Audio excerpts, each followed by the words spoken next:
Hello friends, அஸ்ஸலாமு அலைக்கும். Welcome to RMZ சமையல். இன்றைக்கி நம்ம சேனலில் ரொம்பவே டேஸ்டியான நெத்திலி மீன் தித்திப்பு செய்ய போகிறோம். இப்போ வாங்க எப்படி செய்கிறதுன்னு பார்க்கலாம்.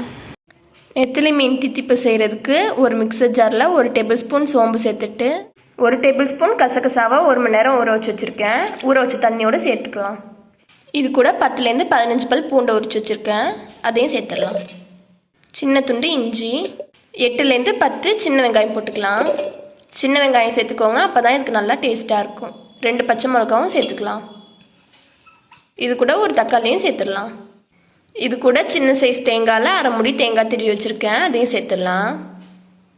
இது கூட தேவையான அளவு தண்ணி ஊற்றி நல்லா ஃபைன் பேஸ்ட்டாக அரைச்சிட்டு வந்துடலாம். இப்போது இதை தாளிச்சிடலாம். தாளிக்கிறதுக்காக ஒரு மண் சட்டி அடுப்பில் வச்சு சட்டி நல்லா சூடானதுக்கப்புறமா 2 டேபிள் ஸ்பூன் நல்லெண்ணெய் ஊற்றிக்கலாம். எண்ணெய் நல்லா சூடானதுக்கப்புறமா சின்ன துண்டு பட்டை, 2 கிராம்பு, 3 ஏலக்காய் போட்டுக்கலாம். பட்டை வகைலாம் நல்லா பொரிஞ்சு வந்ததுக்கப்புறமா நம்ம வெட்டி வச்சுருக்க சின்ன வெங்காயத்தை போட்டுடலாம்.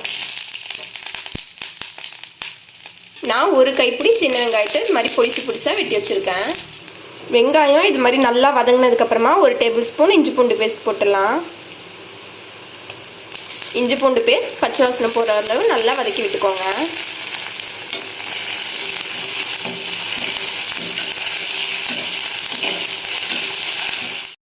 இஞ்சி பூண்டு பேஸ்ட் பச்சை வாசனை போனதுக்கப்புறமா நம்ம வெட்டி வச்சுருக்க தக்காளியை போட்டுடலாம். நான் ஒரு தக்காளி போட்டிருக்கேன்.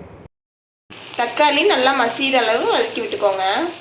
தக்காளி நல்லா மசிகிற அளவு வதங்கினதுக்கப்புறமா கருவேப்பிலை போட்டுக்கலாம். ஒரு கொத்து கருவேப்பிலை. இது கூட நம்ம அரைச்சி வச்சுருக்க பேஸ்ட் ஊற்றிடலாம். குழம்புக்கு தேவையான அளவு தண்ணி ஊற்றிடலாம். இந்த ஸ்டேஜில் உங்களுக்கு ஒட்டு மாங்காய் கிடச்சிச்சின்னா போட்டுக்கோங்க. எனக்கு ஒட்டு மாங்காய் கிடைக்கல, அதனால நான் போடல.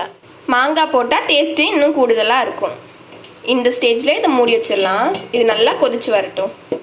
குழம்பு இந்தளவு நல்லா கொதிச்சு வந்ததுக்கப்புறமா தேவையான அளவு உப்பு போட்டுக்கலாம்.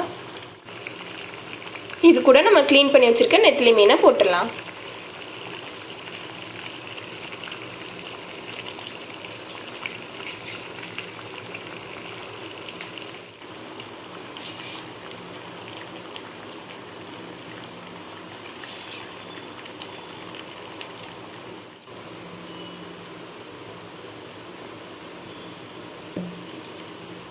மீன் சிம்லேயே ஒரு 5 நிமிஷம் போல் இருக்கட்டும்.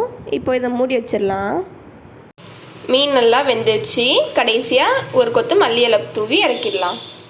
அவ்வளோதான், ரொம்பவே டேஸ்டியான நெத்திலி மீன் தித்திப்பு ரெடி ஆயிடுச்சு. இது மாதிரி நீங்களும் உங்கள் வீட்டில் செஞ்சு பார்த்துட்டு எப்படி வந்துச்சுன்றதை கமெண்ட்டில் சொல்லுங்கள். இந்த வீடியோ உங்களுக்கு பிடிச்சிருந்தா லைக் பண்ணுங்கள், ஷேர் பண்ணுங்கள். மறக்காம நம்ம சேனலை சப்ஸ்கிரைப் பண்ணிவிட்டு பக்கத்தில் உள்ள பெல் ஐக்கானையும் கிளிக் பண்ணிவிடுங்க. இன்ஷா அல்லாஹ் நெக்ஸ்ட் வீடியோவில் பார்க்கலாம். பாய்.